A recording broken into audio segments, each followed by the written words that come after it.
Okay, good afternoon, skinny minis and chunky monkeys. My name's Danny. This is my own worst enemy, mental health podcast. Okay, so considering the last episode was basically just sort of me waffling on for an hour and 45 minutes, I'm not going to spend too much time chitty-chatting for this intro. I think the intro last week was something like 25 minutes long, so we're going to try and squish that down a little bit this week.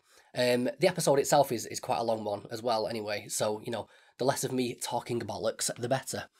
And I've got to be honest, I haven't really got that much to relay this week anyway. After the holiday chaos of last week, we've returned home to this bleeding Hurricane Emma, or whatever it's called. Storm Emma, not hurricane. Sounds like one.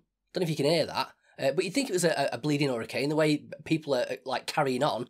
Our little boy's school was closed today because there's like about 3 inches of snow and it's a little bit windy. So, of course, that warrants an entire day off school. And they're having the day off tomorrow on Friday as well. Pathetic. We went outside to try and make a snowman before, but that was useless. The snow's like, it's not sticking to itself. I've never known snow like this before. It's sort of like powder. So it's impossible to like roll a snowman head or a body or get anything going. So the best we could manage was basically a sort of large, pointy pile of snow. And then Leanne tried to like draw a face in the side of it to make it look like the sorting hat from Harry Potter, which, if you're watching on YouTube, right, you can see the results of here, yeah? If you're just listening on SoundCloud, don't worry, you're not missing much. It's so rubbish, it's not even funny or quirky, it's just shite. And also, I'm pretty sure we might have scooped up a few dog turds in there during construction. So we've basically just made a giant dog shit popsicle in the shape of a pyramid. So all the childhood memories for Roman. On a more constructive note, what I would like to say though, just quickly, is thank you to those of you who've decided to help out after the whole YouTube demonetization thing. So they've finally cut my channel off, I think the day before yesterday. So as a way of trying to sort of make up for the financial kick in the bollocks, I've decided to start releasing some content exclusively for subscribers to the podcast, starting with a series of Ask Me Anything AMA episodes. And so last episode, that was one of those. I kind of made a free sample of a Ask Me Anything episode just to sort of give you a sense of what to expect. And the feedback's been really positive. I'm pretty chuffed. So it looks like it might be a good replacement for the YouTube loss. So anyway, if you listened to that episode, you enjoyed it, and you fancy receiving all the future AMA Ask Me Anything episodes, or any other exclusive content that I managed to conjure up in the future, just go to myownworstenemy.org/support and subscribe for as little as £2 a month. And I will say, just in case you're wondering, well, hang on a minute, lad, what exactly is my £2 a month going towards? Let me just sort of reassure you that it's not just being sort of frittered away on McDonald's or like a Playboy TV subscription. So yeah, right now, this room I'm recording in, this is our bedroom. This is mine and Leanne's bedroom, but it's not just a bedroom. It's sort of a bedroom stroke laundry room stroke gym stroke studio, and it's a little bit cramped basically. Likewise, the computer space I use downstairs to record my interviews on, that's sort of slap bang in the middle of the living room as well. So, got like 2 kids, 2 dogs, got family and friends sort of coming and going all the time. And it's not unworkable. It's not like, oh, woe is me or anything. It's just not ideal, particularly for like audio quality. More often than not, I have to sort of like wait for everyone to go bed, or to get the house to myself, just to sort of guarantee that I don't get any interruptions. I mean, I don't know if you can hear now, I've got babies going mental downstairs, and the dog's having a whinge as well. And also, I've been stuck on this 1 episode a week schedule for a while now, and I'm getting a bit sort of frustrated by it. I feel a bit stifled. So yeah, the goal here with this subscription model is to just try and save up enough money so that I can convert my loft space at home into a little studio where I can get stuff done. I just want to be able to just sort of go ape shit and just pump out loads of content, hopefully, eventually, every single day. So yeah, that's the goal. Anyway, if you fancy supporting that goal, again, just go to myownworstenemy.org/support and subscribe for £2 a month. Okay, onwards and upwards. My guest today is Luis Trigo. Luis is a personal trainer, health coach, and fitness ambassador. After struggling with his weight since childhood and being ostracised throughout high school, at the age of 25, spurred on by compounding health problems and the breakdown of a relationship, he set out on an epic physical and mental transformation. From a starting weight of £400 and 65% body fat, in the space of 3.5 years, he shed £245 down to 155. After posting the results of his transformation on Instagram, Luis has built up a following of almost 40,000 people and now dedicates his time to coaching clients and producing fitness-related content online. In today's episode, we explore Luis's experiences dealing with obesity from childhood, how being overweight affected his social life in high school, and how a health crisis and relationship breakdown in his mid-20s inspired him to finally turn things around. Luis also shares some basic diet and exercise principles for anybody wanting to get started on their own fitness journey, things like how to cultivate patience and self-compassion, and the biggest determining factor in any fitness endeavour, which is how to master consistency. You can follow Luis on Instagram. He's at Savage Resolve. That's at Savage Resolve. For all the show notes, any relevant links and book recommendations, if you're on YouTube, just check out the video description or visit myownworstenemy.org/podcast. Quick heads up before we jump in. So for the first 5 minutes or so, the sound quality on Luis's side, it's a little bit ropey, but don't worry, stick with it. We did figured out what was wrong and corrected it, and it was pretty much smooth sailing from there. So yeah, stick with it. Anyway, so with all that said, until next time, please enjoy my conversation with Luis Trigo.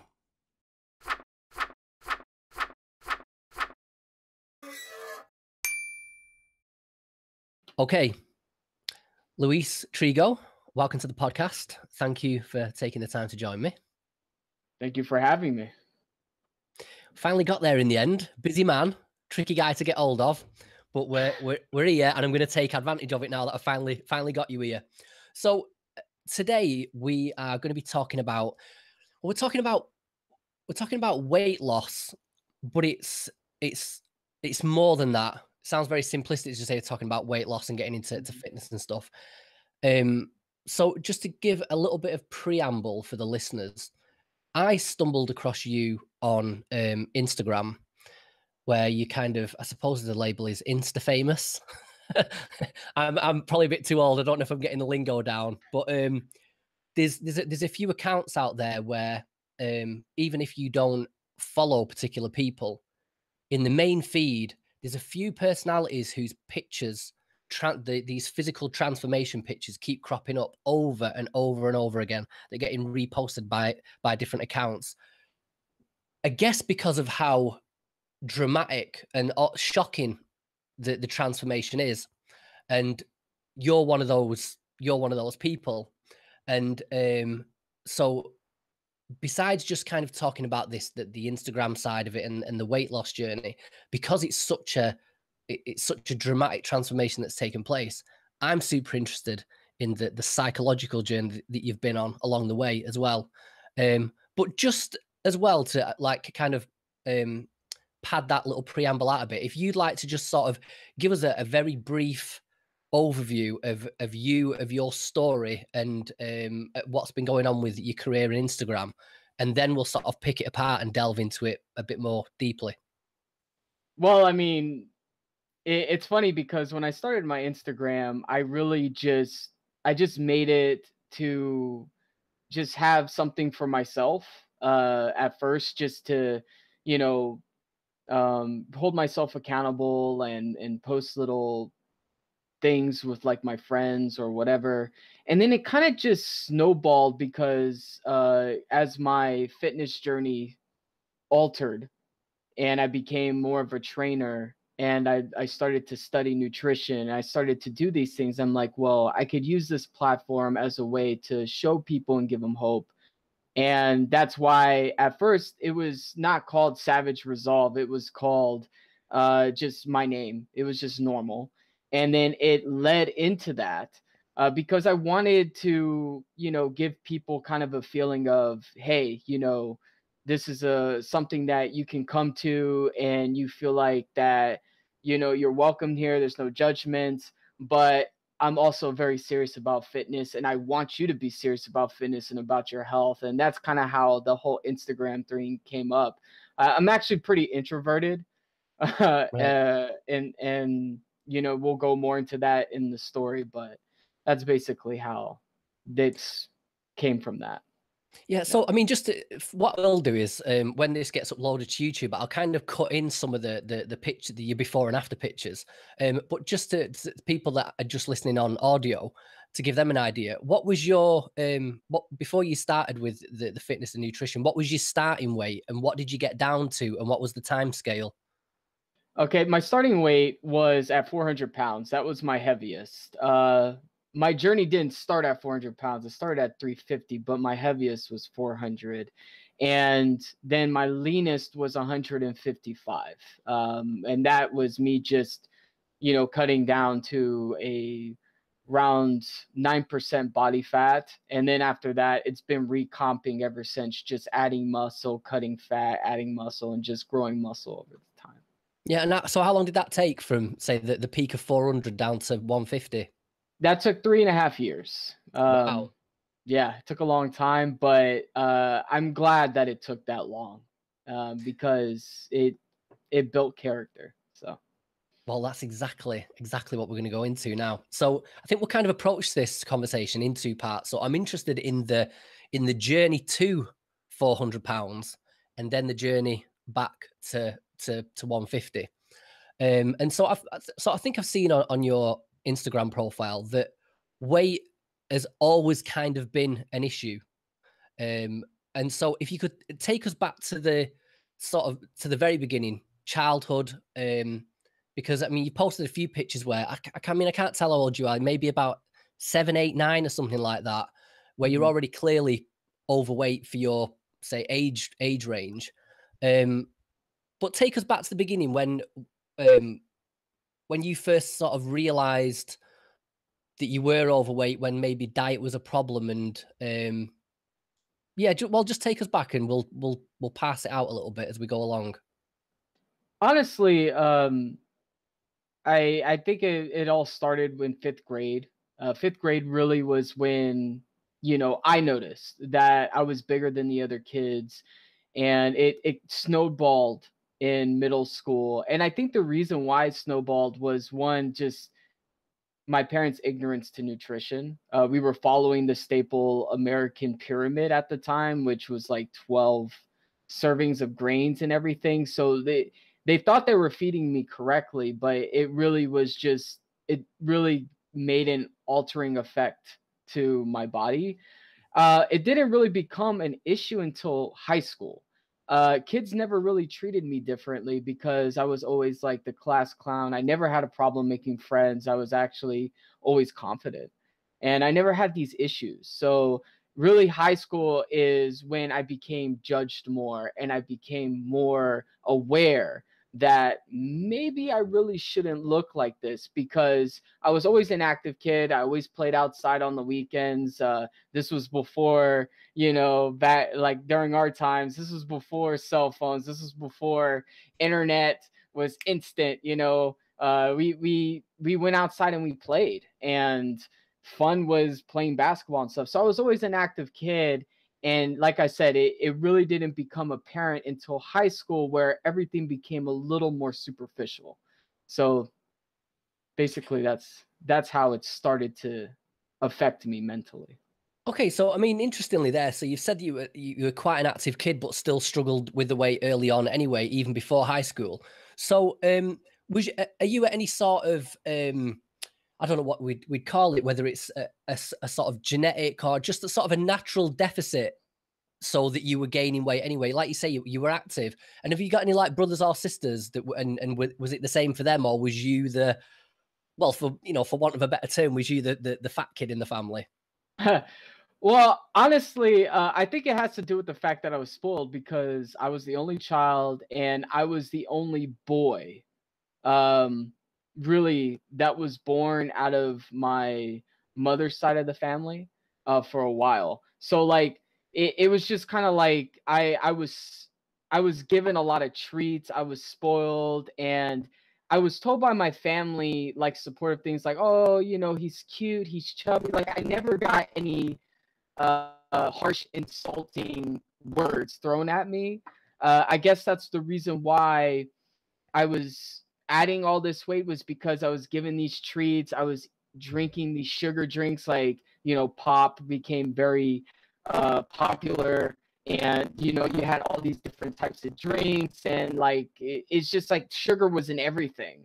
So I guess it just like, they felt like, oh, they're feeding me low fat, and I just got bigger. And it's just, really, it was just ignorance to how food worked. I mean, that's basically what propelled me to learn nutrition, was because the last thing I wanted was to do the same thing for my child. Even though I had a happy childhood in a very loving family, and they loved me for who I was, that's not how the real world works. So,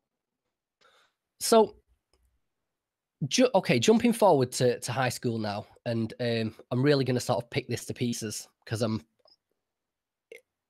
I mean, I remember my own experience of high school was one of very much of, you know, you're sort of self-conscious, and you it's very important to be accepted and be making friends and stuff like that. But I didn't have any you know, any sort of category of physical or mental issue that made it a problem for me. So I'm always interested when somebody does have that experience with, is something that makes them stand out in high school, which is the worst. You know, it's the last thing you want to do in high school is stand out. So that anyone that's sort of been through that experience, I think it fascinates me. I'm always interested to sort of dig into the psychology of it. So I'm interested in when you were saying like it was high school when you first noticed that you were overweight, that it was a problem, or that people were commenting on it. I'm just wondering if there's any sort of specific, significant sort of aha moments or experiences with other people, or things that people said that kind of brought it to your attention. Yeah, well, with the area of Atlanta, Georgia, the way things are set up, is what really dawned upon me about my weight is that my friends that I had in middle school most of them came with me to high school. And those same friends that I had no issues with in middle school started to treat me differently by the end of freshman year. Honestly, they wanted nothing to do with me. A lot of them treated me like I had leprosy, like there was something wrong with me. And only a couple were very honest and told me that it had to do with my weight. And that really affected me in a negative light, because my whole life I thought there was nothing wrong. Like I thought that it was okay to be the way that I was. And it wasn't.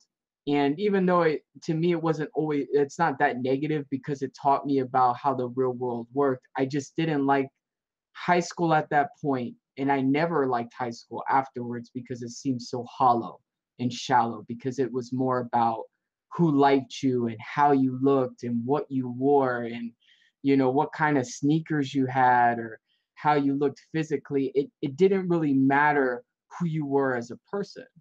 So to make up for that, I had situations where I tried to that's the first time in my life that I tried to really appease others, like try to be liked. So I basically was always a confident person, but now was more over the top. I had to sit there and basically make myself grander than it seemed. I had to be the class clown. I had to make people laugh and hide how hurt I was, because I knew that if I wasn't acting like this, I would be invisible. And then also it caused me to go into gaming, because I that drained the heck out of me. So I became more introverted and played video games, because back then we didn't have video. So I was able to talk to people, and it was very simple, and nobody could see me and nobody could judge me. They can only judge me on how good I was at the game and who I was as a person. Um, and as far as women were concerned, I never got in a relationship all of high school. And the reason why was because, not because I didn't ask, I wasn't shy. It's just nobody wanted to be with me because they didn't want to be with that fat guy. They didn't want to ruin their image that they had. And I never had a problem with teachers. I was a smart kid. I was into my studies, probably because I wasn't as social and going out to parties or doing stupid things. But even my coaches, I was a captain of the football team. I played football, so that helped a little bit as far as people treating me the same. But I was basically that kid that you would go, and I was with the so-called nerds, you know.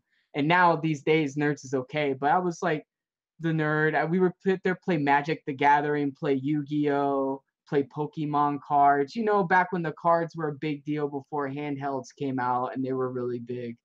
And that's how I fit in. That's how I had friends. Is I made new friends who were like more the misfits, that nobody really judged each other. We just cared about having a good time and playing video games, basically. Okay, so there's a few things there. I think the first one I'm interested in is when you said that there was a couple of the friends from middle school sort of changed their attitude towards you in high school, and you said that a couple of them actually said to you that your weight was the problem. I mean, I'm interested in how that conversation went. What was the are they embarrassed to be seen with you? Do they feel like all of a sudden that you're I'm just going to throw that over to you because I can't imagine how that conversation goes and what their reasons for suddenly being that way, and maybe what you speculate that the reasons were. I mean, we'll just call a spade a spade. The reason why was because they were they made new friends, because not everybody who went to that high school was the same middle school. There was other middle schools, and they made other friends. And then you had people who were older, who were seniors and juniors, and they were the cool kids. And as freshmen and sophomore, I guess they wanted to look cool to them, so they sat there and they tried to remove anything that seemed uncool. And I guess being fat made me uncool. I never wore the latest clothes. My family was very modest means, so I think another part that didn't help was, I didn't dress the best either. So because I didn't have the name brand stuff and I was fat, I guess it was just like too much for them. And the ones who did hang out with me, they hung out with me kind of out of pity. And when I saw that, I removed myself out of the equation. It was a horrible feeling. I'm not gonna lie. I never, like, when people ask me about high school, my immediate response is, "Excuse my language, fuck high school." Yeah. And I will always feel that way because of that situation.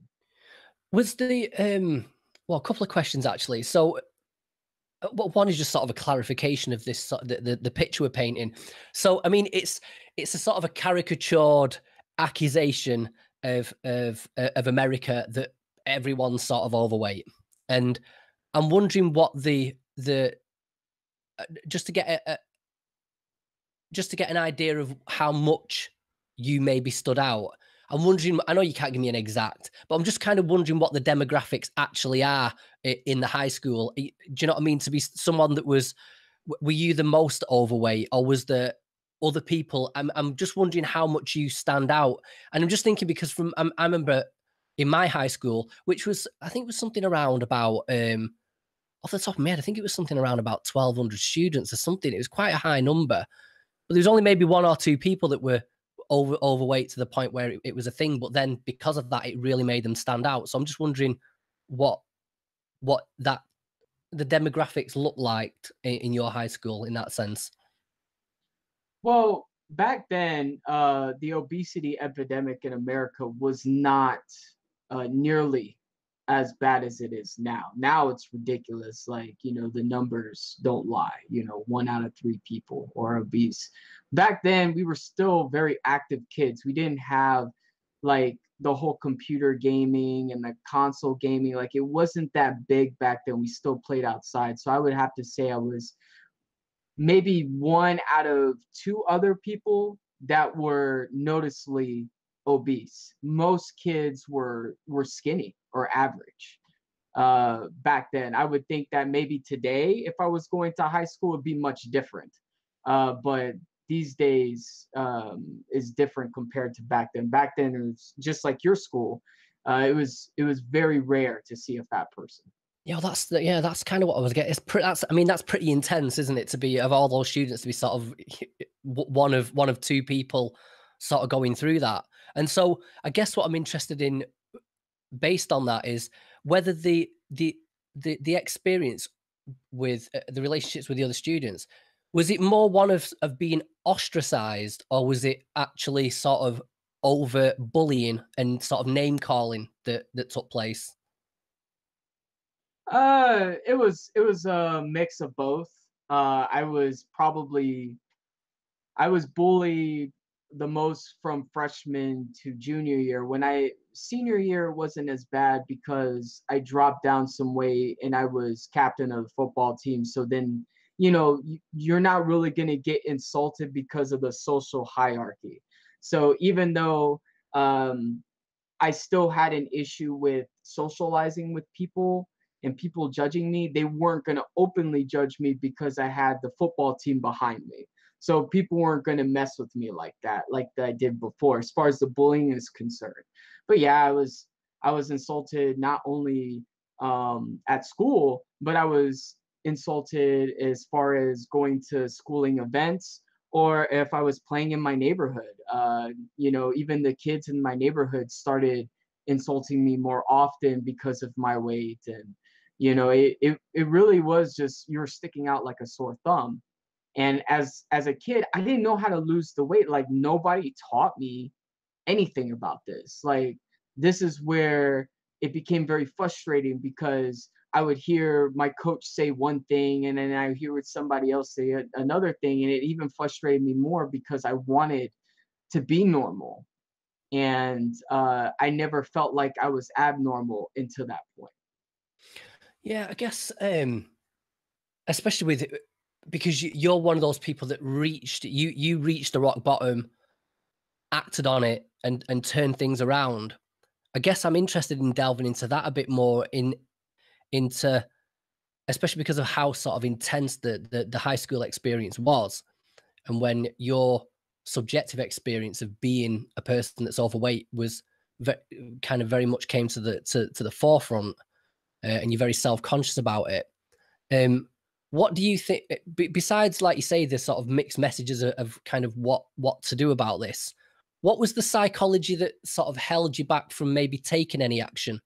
Was it just a lack of education? Was it just feeling like, this is just who I am, and there's nothing I can do about it? But yeah, what kind of prevented you from doing anything about it maybe back then, or did you try and had unsuccessful attempts? Or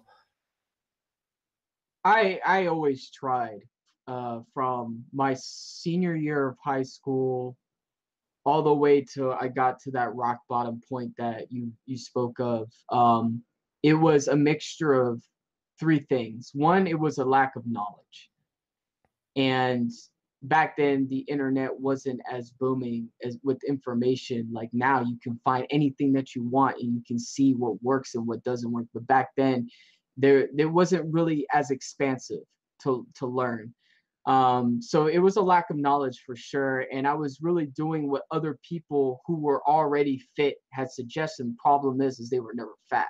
So a lot of the people who gave me this advice were basically telling me things that kept them in shape, not really help them lose weight. So I would lose weight and then I would get stuck because I didn't understood how that worked, and it would frustrate me and I would give up. The second thing was I was a victim. I had the victim mentality. I felt like I was gonna fail no matter what. Like I just felt like I was in quicksand and I couldn't get out of it. And no matter how I tried, I was eventually going to hit this wall, and I wouldn't really have people who would understand my pain. So I kept it to myself. I never really brought it out there. And then the third factor was I just lived life too fast. I went from graduating high school to going to full-time student in college, and I was a full-time manager at 18. Like I was already a leader of men at 18 years old in warehousing, and I became a head manager by the time I was 20. So I was basically running a warehouse filled with like 20 something guys, two co-managers, 5 supervisors, and all this plus full-time school. So I really didn't have the time to sit there and delve into the knowledge. So I just started living my life and chasing that money and that American dream. And I put my health on the back burner because as an adult, it really was about what you provided, more than, how you looked. Yeah, you got judged and yeah, they talk crap, but it was more about what you could do for the company. So I put my health on the back burner. So that was the 3 reasons why I was stuck for so long. Well, that's good. I mean, that's quite interesting, actually. Like you say, you left high school and go to college and get this and get a managerial role in full-time work, which I guess being in a managerial position is it take a certain amount of confidence to fulfill that role properly. It's not like you were saying you were somebody that sort of you were hanging out with the nerds, quote unquote, at high school, and you were sort of you were very introverted and into the gaming aspect. That's not the sort of personality type that you would imagine would go on to be a manager in a warehouse. I've worked in a warehouse. It's very masculine, sort of. There's very much there's a dominance hierarchy there. It's a very masculine environment, and you have to be very assertive. How did that come about out of the high school experience of being so sort of insecure and having so much pressure on you? How did you manage to sort of blossom into that kind of role?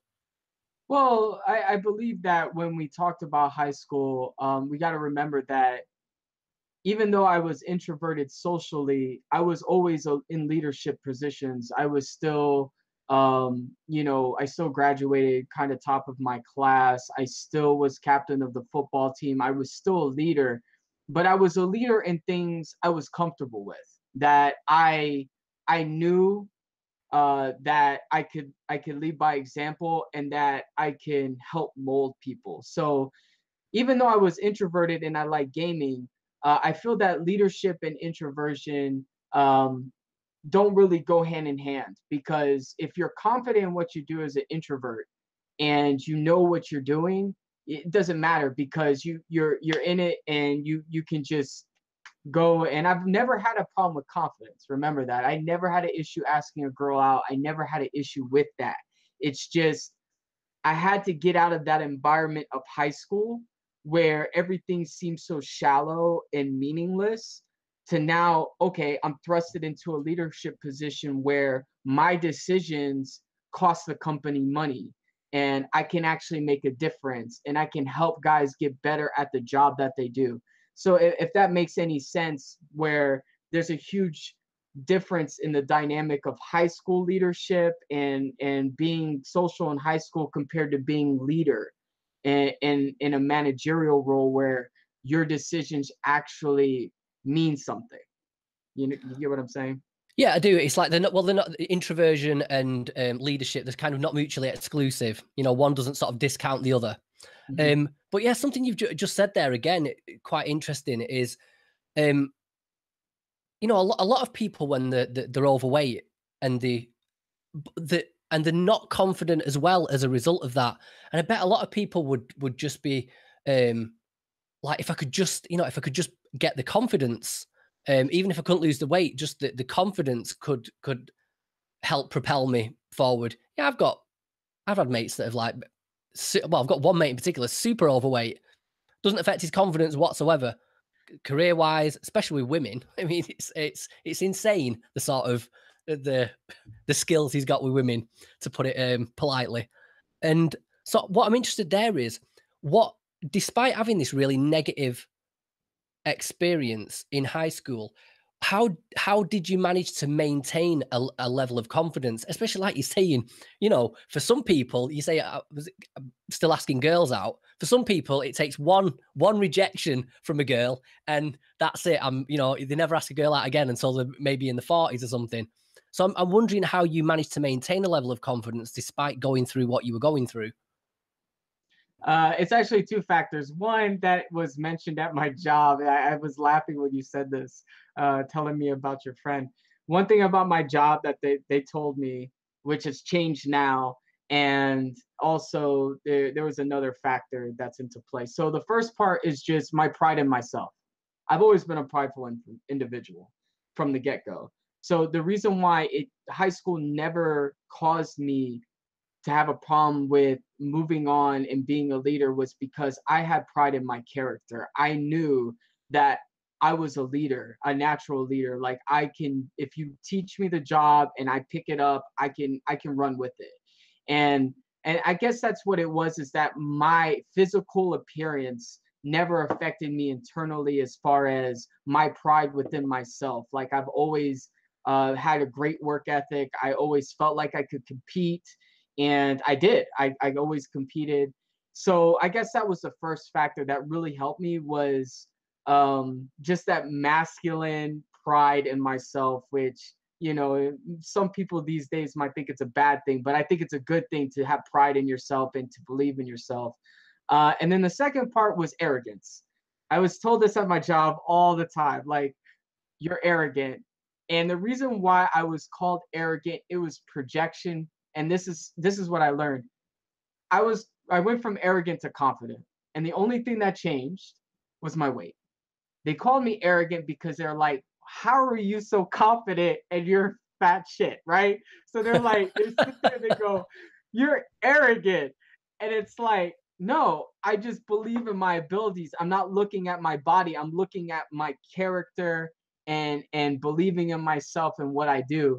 And now I do the same thing. I'm the same exact guy, but now it's confidence because my body reflects it. So that's really right. Yeah, interesting. So you're right. I see, initially there, I thought you meant that the arrogance to confidence thing was an internal thing you felt. What you're saying is it's people's interpretation of the way you were behaving. So if you're confident and quote unquote unattractive or overweight, that's arrogance. If you're confident and good looking, that's confidence. Yeah. Basically. Wow, that's a really interesting observation. Yeah. It's the halo effect. You know the halo effect. It's just the fact that if a person is a certain attraction and people are looking at them and they believe in them and they show confidence, then the other person who doesn't even know you, who's just coming into that environment, will automatically look at you at a higher level just because of the halo effect. It's just that effect that you have around others. And trust me, I know this from firsthand experience. It is no lie. I know for a fact. And yeah, I mean, that's what kept me into leadership positions all my life, is just the fact that I've always had a pride in myself. I would never, even though I felt like a victim with my weight, I did not feel a victim about life, as far as, being capable of doing the job and making sure that everything is done accordingly. Okay, so okay, couple of things there. The first one is, I guess, I don't know whether you feel that sense of self-worth is just sort of an inherent quality, but I think it's a good first step. So there's people listening to this that are currently overweight, and it's be great to just crack on and start losing the weight. But in the meantime, is there any sort of actual like philosophical or practical advice that you could offer somebody to be able to give them permission to separate the weight problem from the confidence, and to say, no, you can be confident despite being overweight? Is there a path to that, or do you just feel that was inherent part of your personality? I guess what I would tell people is you don't need the permission to be confident or pride in yourself. You don't need any of that. You just do you. Be yourself. If weight's going to be an issue and it's something you struggle with, that's fine. I mean, that's life. Everybody has their vices.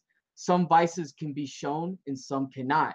So remember that all those people who are judging you for your weight and who are affecting your confidence have no say so in who you feel inside, because that same person who's judging you can have an alcoholic problem or a drug issue, or they could be depressed with other reasons. It's just their body doesn't show it. Unfortunately, your body does. And that shouldn't change your character, who you are on the inside. And I guess maybe it's also be stubborn. Don't always listen to what other people have to say about who you are. You know who you are deep down inside, and nothing should stop you from that. Nothing should stop you from being great, no matter how fat you are, no matter how skinny you are. It doesn't matter. So I guess for me, that's why it's never been an issue, because I've always wanted to make a difference. I always wanted to lead people. And I don't know if that's inherent or not. I think that everybody has that deep down inside where they want to make a difference, and they have some sort of dreams or ambitions to be something more than what they are. And the last thing that should cause you to feel that way is your physical appearance. At the end of the day, it should never cause it. Right. Okay. Let's sort of shift this forward a little bit now. And yeah, I'm gonna do the impolite thing. Be more impolite if you was a lady. But I need. How old are you, Luis? I am 31, gonna be 32 in July. Oh, I didn't think you are my generation. I thought you I were. am your generation. Yeah, I thought you was a lot younger than me. I've got to be honest. So Jesus, yeah, I do need to get on this whole weight loss thing. Maybe knock some years off. So okay, so how long then? So so the 3 year journey that's taken you from your worst to down to 150. Is that the past 3 years we're talking about, or is it a little bit longer than that? It's 5 years in total. Oh, five It years. Okay. started, yeah, it started in 2012, at the end of 2012, and to this point. So I guess maybe a little bit more than 5 years. But yeah, when my rock bottom was, it was in 2012. And then I Okay. got, in 3.5 years afterwards, I got leaned out. That's when I first started to put myself in social media, started to put myself in Instagram, and come out of the hiding, so to speak, because I had a long period of isolation to be okay with myself, to be comfortable with being alone, to stop trying to please other people, and just focus on fixing what internally was causing me to be a victim. And then I'm here right now. Right. So we've got a guest from you guys. You leave high school at 18, is it in America? Yes. And then so it's about 18 to 26. Then I guess we're talking 25. 25. So yeah, if you could sort of take us through that this little hinterland period then between that the sort of the intensity of high school, and you say it's, I mean, you're talking about leaving school, going to college, getting a job and things, and the managerial positions. It sounds like you're on the up anyway, and like you were just saying, then you're feeling confident regardless of this. Um, I guess the bulk of it was it was an external an issue of sort of self consciousness based on appearance. But I'm interested in, so we've got you a fairly confident part of your life, and you've entered the adult world now, which is, I suppose, possibly a bit less shallow and a bit easier to deal with. But if you could take us through that middle period, what was going on there before rock bottom? Were we coasting? Were we on the up? Were we getting worse? What was going on there? It was like the 90s internet boom. Let's just put it that way. It was skyrocketing. My college was going great. Everything was going wonderfully, killing it as far as at my job. I moved up very quickly. I was actually, even though my title was not regional, I was with the regional manager. Anytime there was an issue, he relied on me to come to the other locations and help clean up ship and to help get things back together. I worked in every location in Georgia for my company. And I had a beautiful woman at the time. I met her, and we ended up getting engaged. And so, like, mentally, I felt like, you know what, maybe the weight's not an issue. You know, like, Right. that's why I guess it got so bad, was I put my health on the back burner because things kept on going well. Everything else was going great. And that's when I kind of realized that it was built on a house of cards. And I guess we're going to go into what happened next. But as far as that period was concerned, it was great. Yeah, well, Traveling, good money, good food, good company. yeah, well, that's yeah. That this is definitely. It sounds like a. This sounds like something's around the corner because, like you've just said, then you've reached a point where you've got no impetus to change. Everything's going great. Even the weight's not an issue now, but we're about to hit rock bottom. So take it away. I mean, I'm interested.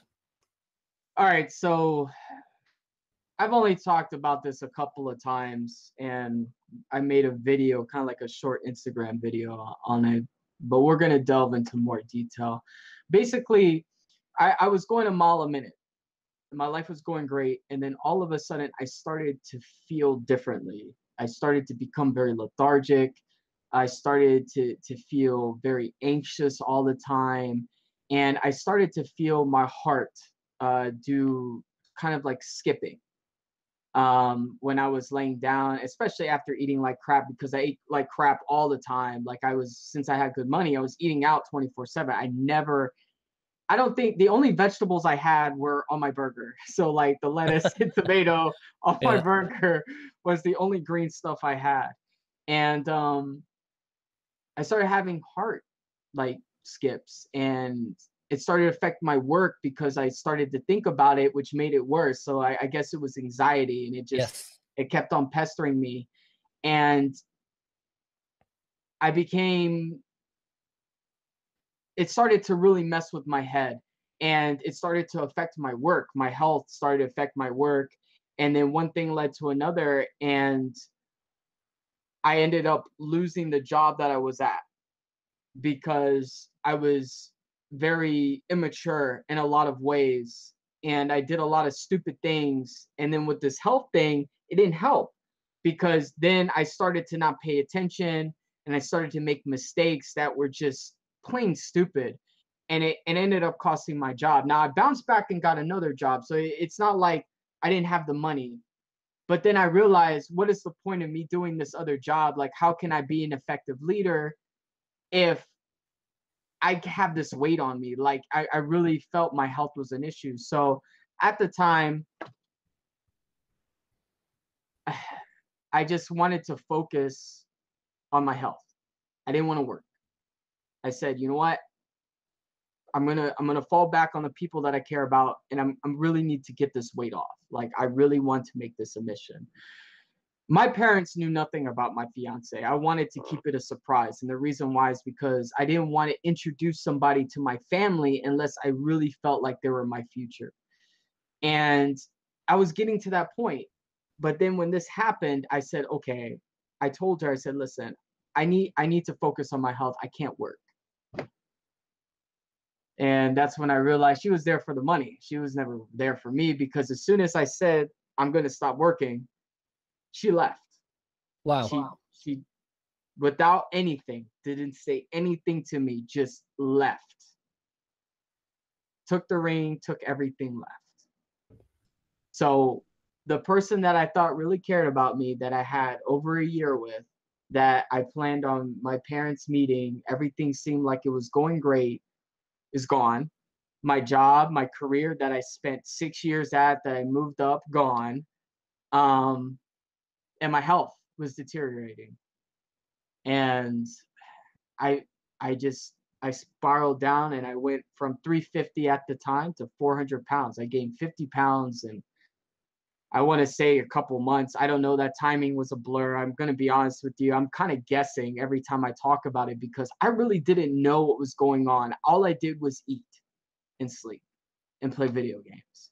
And I played video games, so then life didn't suck as much. So at least when I'm sleeping and I'm playing video games, I wasn't I was like creating this illusion for myself, I guess. And I got to 400. I started having heart palpitations, and it started to get really, really bad. And so I told my parents, I said, look, I got to go to the doctor. And they did an EKG. They saw abnormalities. They sent me to a cardiologist. And then, thank God, the ultrasound came back negative. They put me on a heart monitor for a couple weeks. Everything was normal. I think I was just very stressed, and it was the anxiety, and it was causing more problems. So I was rock bottom. I basically had nobody left, and even though there was people there, it just I felt alone. I felt alone. So was this period of rock bottom, because rock bottom isn't necessarily always, I think, people sometimes conceptualize it as an immediate bounce back. You hit rock bottom and you're straight back up, but you can sort of drag along the bottom for a while there. So when you was at that period, you everything's starting to fall apart. Did you coast for a while, or did you kind of snap and say, fuck this, and I need to do something about it, and immediately start taking action? What was the journey there from rock bottom to actually starting to do something about your situation? There was a bit of coasting, because I just felt like I was defeated. This was the first time in my life where the pride that I had in myself was completely shattered. I lost my identity. The pride that I had as a leader, I was like, I don't have a job. The person that was with me was using me. I completely removed myself off social media and stopped talking to my family members, my mother and father. I didn't even talk to them. I said, I basically had a moment of just being isolated. And I didn't even play really video games either. I just I had to get through my thoughts, and I started to read more. And it eventually, I'd say after about 2 months or 3 months of wallowing in my own misery, I came across a quote that I always preach to my clients, that I've posted on Instagram and my Facebook. And it was because I was reading just a bunch of philosophy. Like, I was reading about life and philosophy and sociology and psychology because I was just trying to get the mental aspect of what was going on with me. And it was Socrates. And I just sat there, and it was just like, the paraphrase is just, a man should not live his life and not know what he's physically capable of. And I'm like, you know what? That was the point. Like, that's when I was like, you know what? If I'm going to be this leader, if I'm going to be who I'm so prideful in, I need my body to represent it. I need to look the part. I want to see what I'm capable of. I want people to see me for who I truly am on the outside. I wanted to match the inside. I want to just be healthy. I want to be healthy. And that's how it started. And did you make any sort of declarations, any public declarations, like to your family, friends, saying, look, guys, I know the weight's been an issue for a while, but now I'm going to do something about it? Was there any public declaration? And if so, I'm interested in people's reactions to it as well. I didn't, and I'm glad I didn't. I didn't. Why was that? Yeah, why did you choose not to? I stayed off social media until actually I lost all the weight. And I didn't really, I mean, I told like close people, like my mother and father and my best friend, that I'm going to focus on my health, but that's it. Like, I said that, and I left it at that. And the reason why, and I kind of just encourage others to do so, energy is a big thing. And you got to be careful who you tell or who you surround yourself with when you're going on this journey. Because at the end of the day, you have to do this alone. Nobody can make you not eat something. Nobody can make you go to the gym when you don't feel like it. Like you can have people who hold you accountable, but at the end of the day, when they're not around, it's on you. And I realized this. I really felt like I needed to do this alone. I did not want people asking me questions, having people over my shoulder. I really just wanted to do it at my own pace. I wanted to go through these things on my own because I felt like if I did, then I would be successful. And I know it's kind of counterproductive. I know a lot of people are like, you should have a support system and everything like that. But I felt like at the end of the day, we're all alone.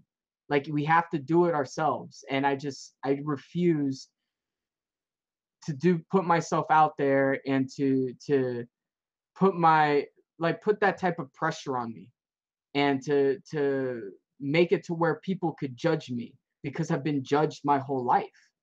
So of course they're going to see this guy who's big and they're going to automatically think, unless they're like my family, he's not going to do it. He's been fat his whole life. I don't want that. I don't want that energy. I don't want people smiling in my face and then throwing that energy when I wasn't looking. So I was like, you know what? I'm just going to come back when I'm there. And either I'm going to die doing it and I'm never going to show myself again. And I'm just going to be, something my parents knew about and my best friend, or I'm going to come out guns a-blazing, reaching out to the people I used to talk to, whatever the case may be, and saying, okay, I'm back in the game. So that's what I decided to do. I've got to say, it's to be at 400 pounds and decide that you're going to get yourself down to a normal weight. It's such an overwhelming goal. You see, I think I'm something about a, what is it, stone and a half. So I don't know what that is in pounds. Maybe about 20, probably about 20 pounds overweight. And right now, it's just, ever since hitting 30, it's, your metabolism slows down and it gets trickier to do. And just that 20 pounds to me, it's a fucking mountain to climb. And that's, for me, is often my excuse for not doing it. It's just like, oh, I just can't. I just don't feel at the moment like I've got it in me. I've got so much shit going on in my life. I just don't feel like I've got room for that. But to be 400 pounds and to have never lost the weight before, how did you conceptualize that as within reach? Or was it not that 150 pounds, that's what I'm aiming for? Was it a one day at a time approach? What was your specific or general goal that you was aiming for that made it realistic enough that you didn't just quit before you'd started? I guess because I was doing it alone, I had no pressure. And Right. basically what I did was I said, okay, take it a day at a time. Like you said, instead of looking at the peak from where I was on the bottom of the mountain, instead of looking at the peak, I just looked in front of me and I just took one step forward, one step forward, one step forward. And it was humbling beginnings because I didn't know what the heck I was doing. And I refused to get help. So what I did was I researched things and I started to look at, okay, first I just removed fast food. I just removed certain things, like fast food, sodas, like the big culprits. And I started to see results. And as far as exercise, I just walked. I just walked up and down in my neighborhood at first and up the hill and I just progressed. Like, so it's like I always push myself to go harder. So then, oh, I made it up the hill. Now let me make it halfway through the neighborhood. And then let me make it through. Like, I didn't have anybody to sit there and tell me, oh, well, you need to push harder. No, screw that. I wanted to work at my pace. And I think that's really one of the big success advice I can give to people is work at your pace. Like, don't work at other people's pace, because if you work at your pace, then you know that you can achieve that. And I think that's what really helped.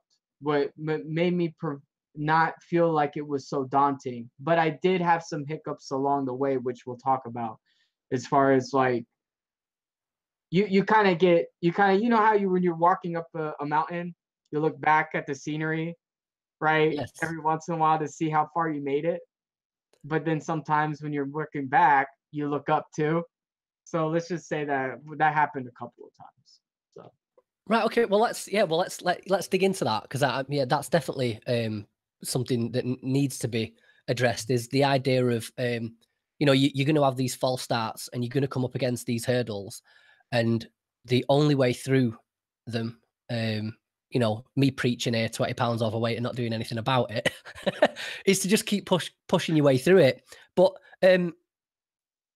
I'm interested in specific. Was the specific hurdles that you faced, which you think would be sort of part of the typical experience of everybody, that everybody might be able to relate to, the kind of the brick walls you came up against when you were first, not in the journey as a whole, but that first bit of just getting off the starting blocks and starting to see results. well, as far as I guess the starting blocks, as you would say, is just the overwhelming amount of information out there. There's a lot of information out there, and a lot of it is, pardon my language, bullshit. And the first thing I had to do is get the whole American mentality out of my mind that there's a quick fix. That's the first hurdle, is just understanding this is going to take a while. It took a while to put it on. It's going to take a while to put it off. So that was my first phase, was just learning that this weight is not going to come off fast. And if I try to make it come off fast, I'm going to gain it back fast. So that was my first hurdle, was just I would sit there and do like these strict, really strict diets that put me at a huge deficit, and it made me hungry. So I would do great for like 2 weeks. I'd be looking like I feel great about myself, but then I would just mentally collapse and just start gorging and eating the food back. So I guess as far as the beginning stages, it's just realizing it's going to take time, weeding throughout the misinformation, seeing what works for you, practice trial and error, see what diet like fits into your type of lifestyle, and just understanding there's no quick fixes. Do not fall for the 10 pounds, 15 pounds in a week. Is no such thing. Is there any, I know you're saying then, like, try and find a sort of diet that suits you. But in those early stages, for people that are sort of were obese, is there any sort of general principles that are just fairly simple to follow, that aren't sort of fad diets or anything like that? Just sort of, 3 or 4 sort of hard and fast, helpful rules for people to just get started with, that'll get them off to a good start. Oh, absolutely. First thing, remove empty calories. And you might ask, okay, what are empty calories? It's calories that will not cause satiation. So if you're drinking pop and you're drinking, a bottle, say an American bottle, which is like 20 ounces, you're consuming, close to 250 calories right there. That 250 calories is a salad at Wendy's. So you can either eat that salad at Wendy's and drink a diet pop or a water and be more satiated. So that's my first step, is get rid of empty calories. Anything that is high in sugar, high processed, that is not going to fulfill you. Yeah. Okay. So sorry, Louise, just to clarify, like assuming no prior knowledge. So satiation is the feeling of being full. Is that correct? Absolutely. Your stomach has these receptors, and your body can only feel satiated if you fill up your stomach to a certain extent. And the problem with, say, pop or liquid drinks or high processed sugary things is that it's not going to fill you. It's gonna dissolve quickly and be absorbed into your system, and your stomach will block the receptors to your brain, telling you that you're full. So you're not going to have that fulfilling type of thing that you're looking for. So that's why you want to avoid them in the first place. Yeah, I guess, I mean, I'm just sort of speaking from a very amateur perspective. The other thing with empty calories is that they don't they don't contain the sort of vitamins and minerals and the good stuff required to sort of feed the cells. So that's, I'm assuming, why, you can go and have a KFC and pig the fuck out on a KFC, and then quite literally 30-60 minutes later you need to eat again. It's despite having the bulk in there, your cells haven't received any sort of nutrition. Is that correct as well? Well, I don't know if it's really the cells themselves, because there's a lot of like vitamins and minerals that are pumped into foods now, especially processed foods, to make it healthier. I think it's more of the fact that when you're eating at KFC, what is the chicken surrounded with? Bread. It's breaded, it's fried, and you're probably eating fries with it or some sort of carbohydrate, and you're drinking a pop. And all this stuff like blocks the signal of satiation to your brain. Like you want to stay away from sugar in general because it's really bad at giving you a full feeling. So that's the reason why you feel hungry afterwards, is because your insulin spikes, because your blood sugar is high. So your insulin is released to regulate the blood sugar, and guess what happens afterwards? It crashes because your insulin goes up, your blood sugar crashes, and what does that tell your brain? Oh, you're hungry again. That's why you feel hungry. You're not actually hungry. Like if you thought about it, it's impossible, right? You just ate all this fattening, greasy food. How is it possible that you are hungry again? It's because your brain thinks you're hungry because your blood sugar crashed and it needs some sort of fix to get it regulated again. That's all it is. Right. Okay. On this note as well, have you? I don't suppose I usually leave this question till afterwards, but while we're on it, is there any sort of specific books that you have read or know about, or blogs, or anything really that are like, you're talking about this information overload, you don't know what to go to? Is there a sort of a single source that people can go to which will provide them with a decent amount of information? All this stuff to do with satiation and insulin and blood sugar levels and all those things. Yeah, there's a couple of, let's say for YouTube, a couple of people that you want to look into is Athlean X. That's ATH lean, like the word lean dash X. And then Thomas Delure, which is like six pack abs. You can just type his name into YouTube. And these guys are both very knowledgeable on, how insulin works, how body fat works, how your hormones affect your hunger, all of those type of things.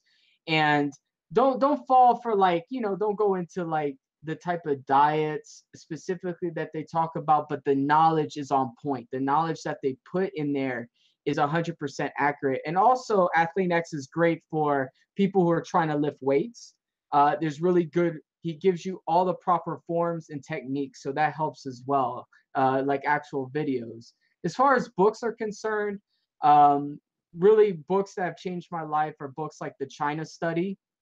um, that was a really good book that opened up my eyes to the fact of, the meat industry and how often you want to be eating meat and how important protein really is in muscle growth, things like that. So like the China Study was a good one.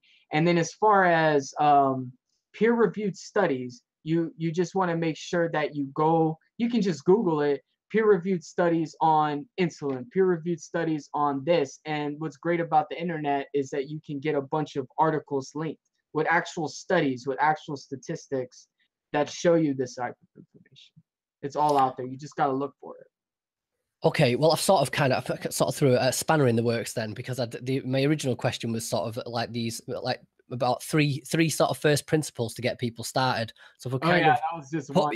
put us back on. So yeah, the first one was try and eliminate consuming empty calories from your diet. Is there any others? Yes, and which kind of ties into what we just talked about. Become a student.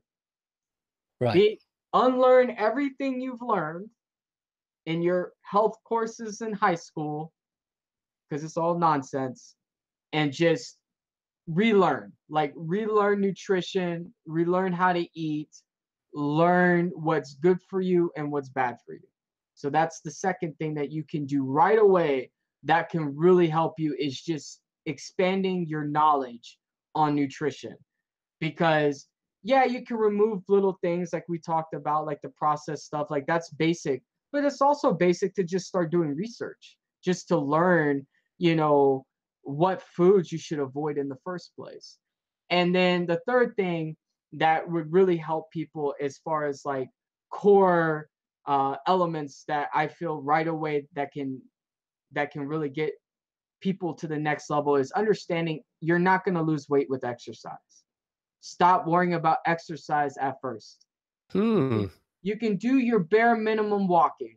There are studies that have shown that exercise will not make you lose weight. Exercise are great for other things like mental clarity, making you feel better throughout the day, but that should not be your priority to lose weight. Nutrition is always number one. Please understand that. Okay, so just get exercise out of your mind at first. Focus on eating right and losing weight the right way. Okay, so we started on this, what was a 5-year journey, and the question that throws up immediately is the key to cracking consistency. Consistency is probably the thing that I mean, it's the thing that ruins everyone's ambitions. Do you know what I mean? No matter how prepared you are, you've got the right equipment, the right knowledge, the right this, that, and the other. But if you're not consistent, it's not going to work out for you, regardless. What for you is the key to cracking consistency in losing weight? To answer this question, I'm gonna talk about a couple of pitfalls I had during that journey. Yep. And what I learned and how to become consistent. When I first lost my first 100 pounds, I actually binged eat for like probably a couple of days because I felt how daunting it was. I was like, oh man, I lost 100 pounds. Yeah, right. Like a lot of people like, yeah, congratulations. But I looked in the mirror and I didn't look too different. And I actually have pictures that I just looked sloppy. And then I was like, oh my God, I still have 100+ pounds to go. And then the next part was when I got stuck and I didn't understand how carbohydrates work. So I was stuck for a while and I wasn't losing weight. I was stuck for like a whole 2 months. And then the other one was when I lost all the weight and I had loose skin and I didn't like how I looked. And I was like, oh my God, I did all this work for that. And then I binge eat like 20 pounds back and then I lost it. The whole point of cracking consistency, in my opinion, is first thing is perseverance. It's understanding that you're human. I mean, believe it or not, we're not perfect, right? We're reminded of this daily because people will tell us how wrong we are. So you got to remember, you need to forgive yourself and persevere. So the first step of perseverance is forgiving yourself when you mess up and understanding that that's a part of the process. It's not about messing up. Consistency is not about screwing up. It's about how you bounce back from those mistakes, how long it takes for you to get back into the game. There's a quote that you can look up from Michael Jordan, who's one of the most all-sung heroes of the NBA. And he talked about how many game-winning shots he missed or how many times he made a mistake. It's like people won't look at those little mistakes. They're going to look at the overall picture. So what I'm telling you is persevere and look at the overall picture. Not the little mistakes that you have, not the little setbacks, but how you do over a year means more than those 5 or 6 or 7 mistakes that you have in between. It's how long those mistakes affect you that really determine the consistency, if that makes any sense. And the other part is balance. So you got to persevere. You need to forgive yourself for making mistakes and also have balance, because being strict 24/7 and you're not an athlete, there's no sort of reason for you to be strict on your calories all the time. You don't have some sort of mountain you need to climb that requires you to be strict on those calories. You're doomed to fail, because there is nothing mentally motivating you past the fact that you want to be skinnier. Your brain doesn't care about you being skinnier. It needs to have something that feeds it that says, I want to reach this weight for this reason. And for me, it's because I wanted to be a physical specimen that represented myself. So what I tell people is, if you really want to remain consistent and you want to get back in the saddle, you need to be honest with yourself and say, is what I look right now a true representation of who I really am?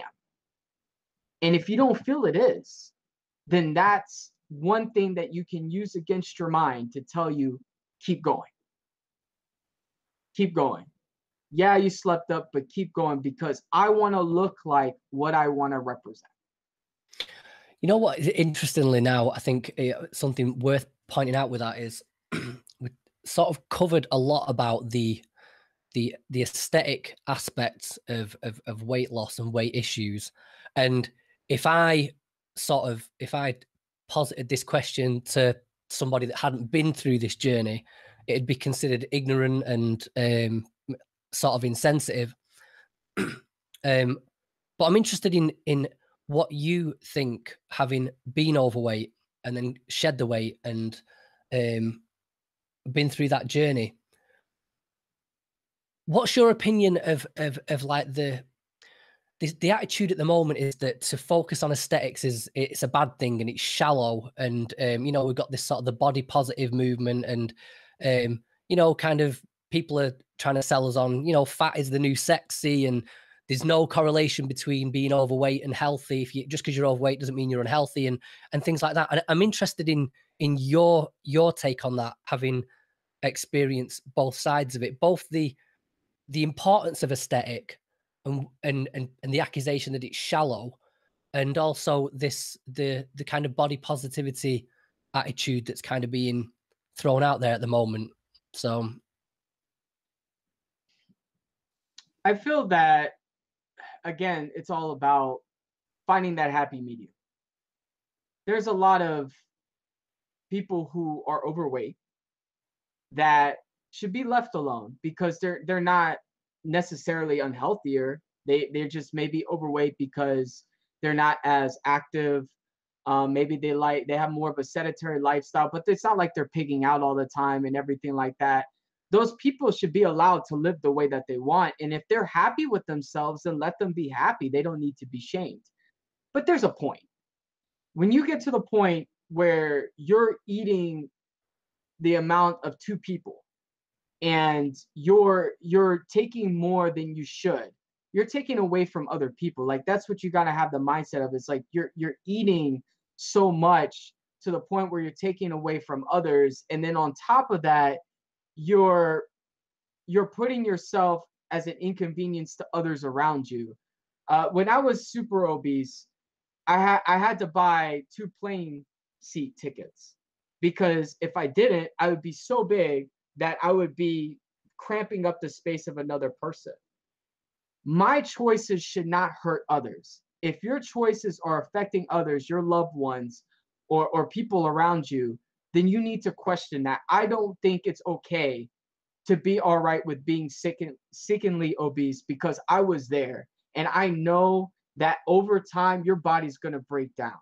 Okay, we can't sit there and take away studies with emotions. Like, that doesn't make sense. There's logic here. There's studies that back this. Okay, but then at the same time, if a person is, as in your situation, maybe 30 pounds overweight, as long as they're happy with themselves, they're normal. It's not nobody. You don't have to sit there and be a Greek god or anything. So, like, yes, is it kind of shallow with the aesthetics? Yes, but at the end of the day, people are attracted to what they're attracted to. You can't force someone to be attracted to your body type. Only thing you can do is be okay with your body type. And if you're okay with it and you find someone who's attracted to it, awesome. But then at the same time, you can't get mad at other people who like, you know, aesthetically pleasing bodies, because maybe they put the same effort. They put hard work in their body, and they want somebody who who works hard on their body too. So that's kind of like my 2 cents. I do not accept the whole body positive movement. I've even made a post about that. I'm against making obesity okay, making gluttony okay. You know, I don't cater to that because I was at that spectrum and I knew that it can come out of nowhere. Like your body can just start collapsing out of nowhere. You think you're okay now, but then all of a sudden you start feeling a certain way. One thing leads to another, and then it's a snowball. Your body just starts to cave in. There's only so much it can take. But at the same time, I also don't feel that shaming people, like, you know, for being average is a good idea either. I was bullied a lot growing up in high school. And even though it hurt me, it gave me motivation. And I feel that I don't feel like anybody should be bullied. I don't want anybody to go through what I did. Let me get that clear. But at the same time, to act like it's okay to be obese is a problem because it isn't. It really isn't. And I was there. So I can only speak from my experience. Well, actually, I mean that's a good segue into this the psychological aspect now of the sort of the upswing. Well, not just the psychological aspect. Like you were saying, there was that period where towards 25, and you're starting to feel fatigued and the heart palpitations, and physically it was sort of dragging you down. Could you sort of describe the journey back up, what it feels like to sort of be free from that? What sort of changes? Because the physical is the obvious that happens in the mirror, but what psychological and sort of energy differences were you seeing as you were shedding the weight and as you were reaching your goal? Was it was it like a fully, like a transformational experience, like a completely different person is kind of spat out at the end of it? Or was it more subtle than that? As far as energy, bar none, anybody who says that there's no effect physically as far as energy is concerned between being overweight and being in shape, that's complete nonsense because I'm 31 going on 32 and I outwork and outperform 18-year-olds. So I went from being exhausted going up a couple flights of stairs to now I can run marathons. So at the same time, it's kind of like when it comes to energy, bar none. And when I go to work, even though I'm a leader and I'm a manager there, I put up all my freight myself. Like I tell them, no, don't worry, guys. You take care of the customers. I want to put up the freight because I have all this energy and I can't sit around. Like I can't sit all day. I have to work. Like that's how much energy I have. And so as far as the energy, night and day, like completely different. As far as and also, by the way, energy is a big thing because guess what? What if you have a passion and you work all day, and then by the time you're done with work, you're exhausted. You have no time for your passion. But if you're in shape, you have that energy outside of work to work on your passion. You know, and that's why I feel like the way that you eat and how healthy you are really affects how much more you can do in life because you can utilize more of your day. But I digress. The next point is, as far as me as a person, like I said, I've always been confident. The difference is the halo effect. It's the way people perceive me, which makes my life easier. So now I'm not more confident. I'm still the same guy. The only difference is that I don't get the flack. I don't get the negative impacts of arrogance or whatever. Now it's more like, okay, you feel yourself, you can feel yourself because you put in the work, right? So it's like now when people look at me, they outside looking in and they first meet me, I have more people treat me differently. They're more polite. They I garner respect much easily. I don't have to throw my position around anymore. It's just kind of like I haven't changed, but because everybody else looks at me differently, I've changed, if that makes any sense. I haven't changed to myself.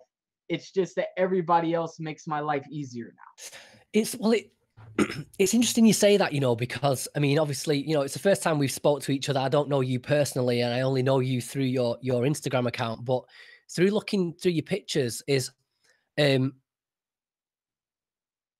there's not just a physical transformation has taken place.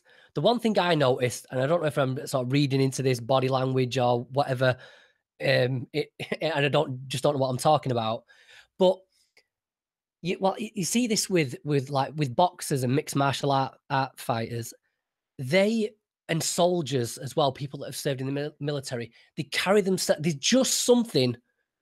They carry themselves through the world differently. It's through their experiences. They just know they can handle the world, whatever the world throws at them, and they sort of emanate it.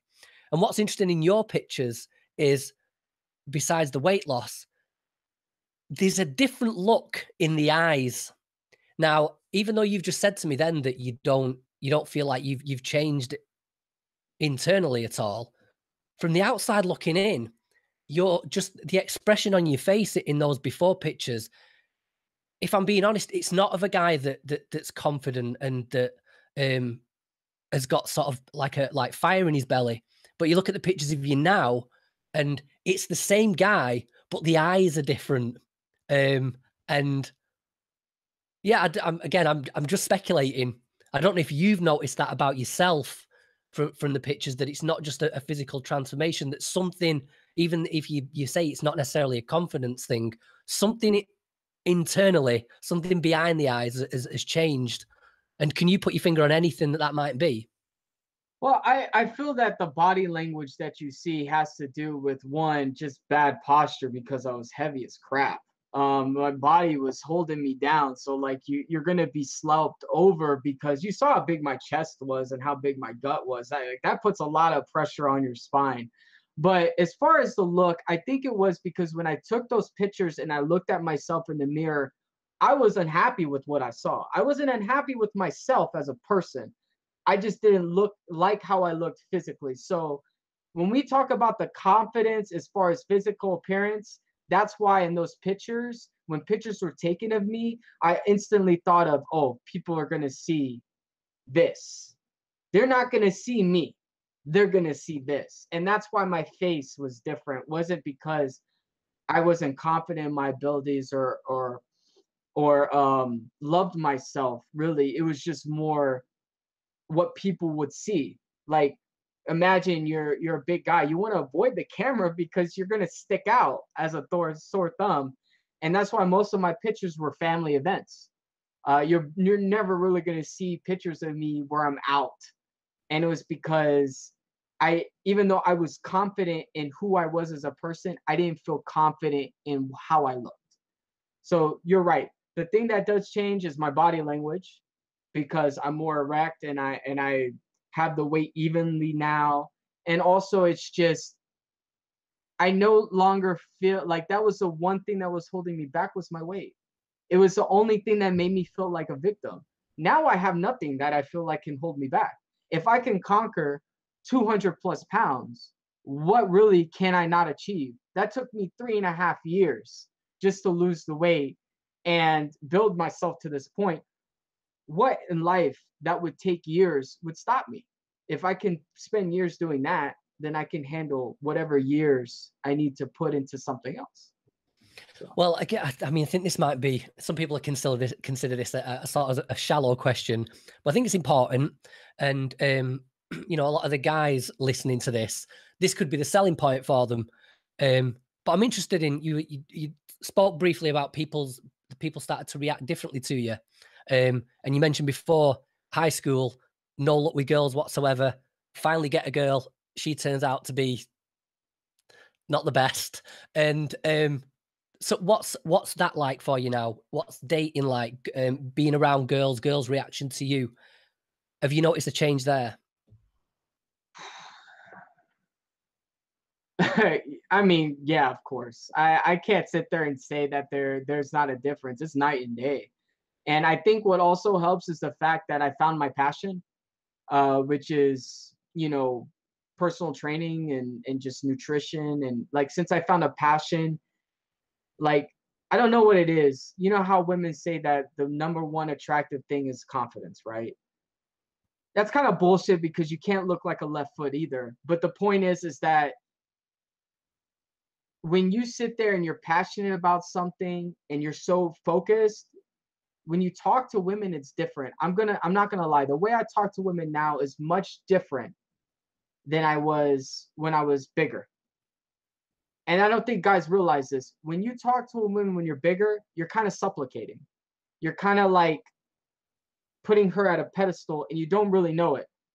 But if you're happy with yourself as far as your physical appearance and you're passionate about something and you're driven, when you talk to a woman, you're talking to her like another guy.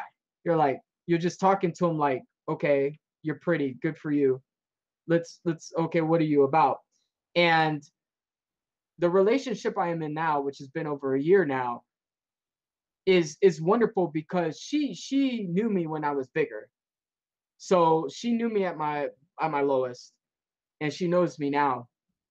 And what's awesome about it is what she tells me, what really attracts her is the fact that I just I have this mentality of nothing can stop me. I'm relentless. Hence the savage resolve. I'm relentless. I just do not like when I want something, I go get it. No hesitation. Don't stop me. Get out of my way. And I think that's what changes when you lose the weight is that you don't have that in the back of your mind that, I could be more in shape or I could do this or, whatever. You just get this natural confidence of like, I'm here. This is me. Like, what do you want? And I guess that's what's different. It's just, yeah, women, I get every time I post on Instagram a picture, it's like, oh, he's cute, oh, he's hot, or whatever. Or I get random messages, which my girlfriend doesn't like, or something like that. But it's just, it is what it is. Like women can sit there and tell you till they're blue in the face. It's an absolute lie. Like your appearance matters, and your appearance goes with your confidence. You can be confident and be a big guy and get girls, yes. But if you had that same confidence and you were an athletic guy, you would get more women. So even your friend who's a big guy who can get girls who has no problem talking to him, if he was in shape, he'd get more. Mm. So just remember that. Yeah, no, I do. I think it's like you were saying before about this idea of you wanting your physical appearance to sort of reflect the person you are on the inside, and a lot of people are very sort of critical of like the fitness movement and the models, Instagram models, and things like that. I'm of the opinion. I don't think I don't find when I'm looking at guys on Instagram who look amazing, I don't feel that reflects badly on me because I don't look like that. I'd love to look like that, and I find those images inspiring. And the other thing about it is, you can shit talk people in the fitness industry all you want, but the fact of the matter is, if they look like that, that is a physical manifestation of these things we've been talking about determination and consistency and hard work. And again, like you say, even though it's, people are going to look at these people and think, oh, they're really good looking or whatever, and that's great. But I just think it's because it reflects that inner resolve and those things like consistency, someone that sticks with something, someone that's got a goal in mind, someone that's a go-getter. There's nothing wrong with that. And that's ultimately what is going to be, sort of a deciding factor in your attractiveness to the opposite sex. It's not just, that's why I don't think looks is, for me, that looks aspect isn't a shallow thing. Looks is usually representative of something internal going on. But anyway, I think we've done an hour and a half. I'm going to keep you for 5 minutes more because I always like to subject everyone to my quick fire questions. But what's next? What's next for you? I really want to reach more people. So basically, I gained 30 pounds on purpose. it was around 30, 35 pounds. I did it on purpose to give people a more realistic view. And I'm doing like this 16-week challenge, and I'm weighing myself like every week. And I want people to have a glimpse into my mentality. So I'll do like little videos and little things that give tips and help people. My next step is to expand, Savage Resolve.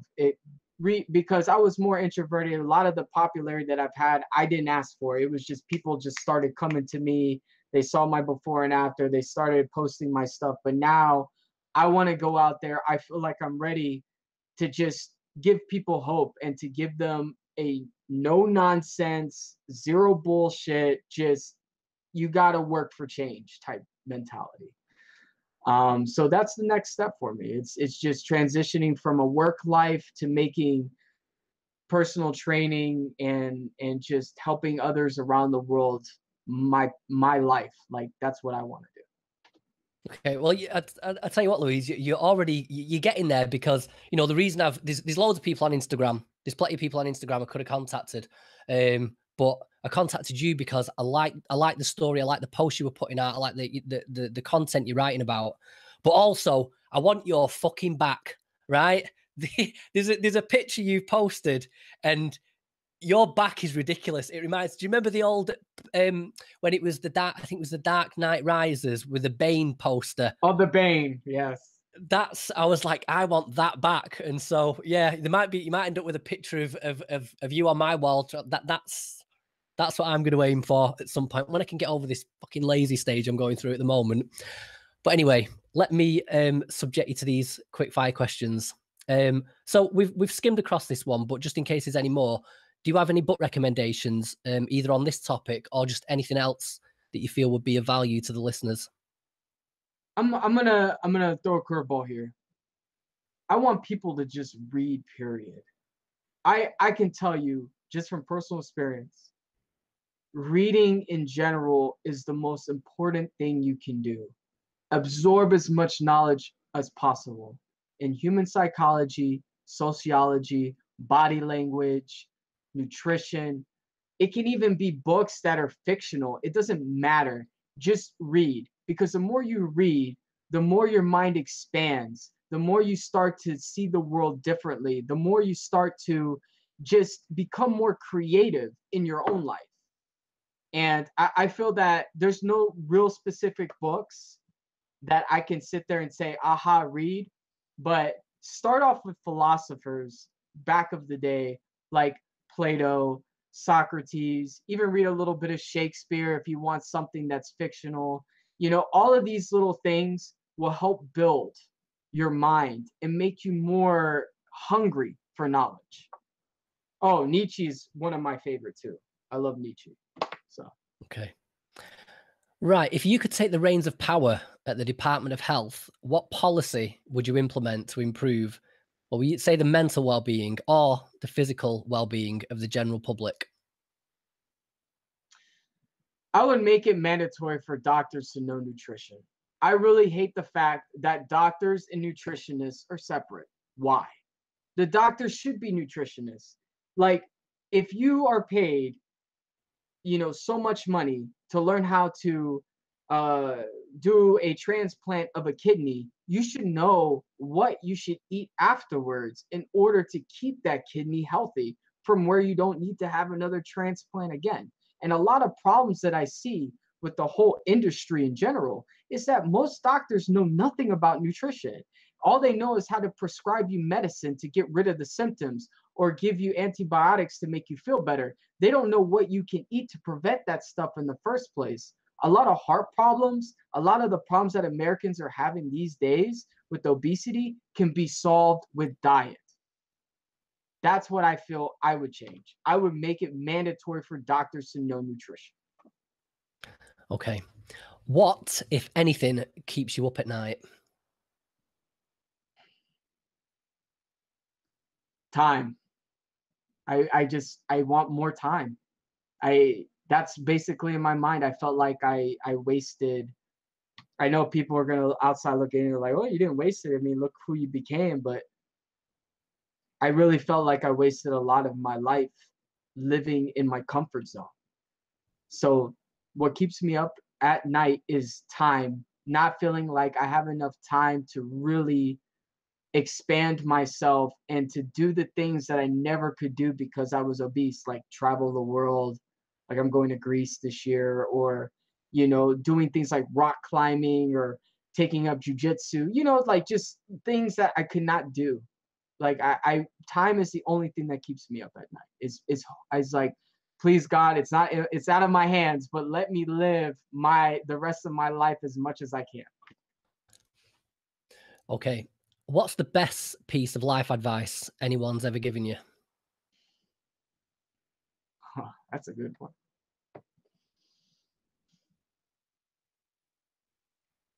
I think it was from I'm gonna have to say, yeah, it's my father. People are gonna judge you regardless. No matter what in life, people are gonna judge you. Don't do things because you want to and because it's in tune with your soul and your character. Don't do things because other people say it's the right thing. Question everything. Like my father was just eminent about being your own person. Live life your own way and do things because you want to do them, not because you're afraid of what everybody else would think, or you hold yourself back, or you just hold your creativity because people say to do it a certain way. Okay. Final three. What mistakes do you continue to make despite knowing better? uh Patience. Patience is my biggest one. I'm very patient in a lot of things in life, but the one thing I'm not patient on is just I really beat myself up when I screw up when I eat. I feel like I could be more patient and more forgiving on myself when I mess up on certain things and remember that I'm human. That's one thing, one mistake I continue to make is just I beat myself up so hard when I make a mistake, and I need to learn to forgive myself a little bit. I need to be more. Just out of interest, a little aside here. What's your diet wise? What's your Achilles heel? What is the thing that always sort of tempts you back? I eat it at least, I would have to say, once every couple of months, and it's pizza. Pizza is my Achilles heel and will always be my Achilles heel. It is the comfort food from the gods. Thank you so much for that pizza. Yeah, it's childhood. It's all childhood. We used to order pizzas and play LAN parties. Back before internet was a big thing, and you'd hook up the TVs and you have the different consoles. Order pizzas. Pizza's my big Achilles heel. Always will. Okay, right. Outside of family and career, what investment of time or money has brought you the most joy or fulfillment? This whole transition into helping others with their fitness goals and just giving them hope, like that was the biggest. I have had more fulfillment in my last 2 years of my life than the rest of it, and I've told my family and they respect that. It's one thing to be a great father and to be a great family man, which was my mindset in the past. But now I feel like I'm thinking too small. It's one thing to be a great person for the ones that you love. That's easy. It's more difficult to be a great person for total strangers who you don't even know. And I found more fulfillment helping others now than I ever did in my whole life. So I'm very thankful for that, to be alive and able to be doing that. Okay, and last but not least, what do you think is the key to happiness? Oh, man. I'm no guru. Um, you know, I know it might go against some of the things that I've said in our talk, but at the end of the day, I can't live your life for you. Nobody can live your life for you. I feel that the key to happiness is doing what makes you happy as long as it doesn't hurt others. because you don't want that guilt. So you want to live life helping others in the way that you enjoy. Like I first, if you would have talked to me years ago, I would have sat there and said, YOLO, just do what makes you happy or whatever. But nothing has given me more fulfillment than helping my fellow brother or sister. I say, like, what would make you really happy is if you look outside of yourself and enjoy life by doing things that are fun, but then at the same time, your interactions with others and who you touch around the world and leaving a good impression, and just making a smile on somebody's face, doing something random to make them smile, because you never know, that one little action could prevent them, that one person, you don't know them, from taking their own life just because you were good to them, right? And that's kind of how I think. So for me, the key to happiness is doing what you love to do, but at the same time without hurting others and by making people around you better in some sort of way or happier. Gives you more fulfillment. Okay, Luis, is there any links, any websites, social media you'd like to direct people towards? Take a moment to plug away. As far as websites or anything, I don't have anything like that up. It's in the works. But my social media, of course, is Luis Trigo. As if you want to add me on Facebook, more than welcome. I do not mind it. If you have questions, I'll get to them as soon as I can. And then my Instagram is at Savage Resolve. And please feel free to follow whatever you like. And if you have suggestions or just questions, just message me. I do not mind. I usually, when I'm chugging away at that boring cardio that people talk about, I'm sitting there doing messaging and stuff like that. So I always try to make time for everybody who messages me. Okay, sounds good. As always, I will include all those links in the show notes. And yeah, in the meantime, Luis Trigo, thank you very much. Thank you again for reaching out and having me.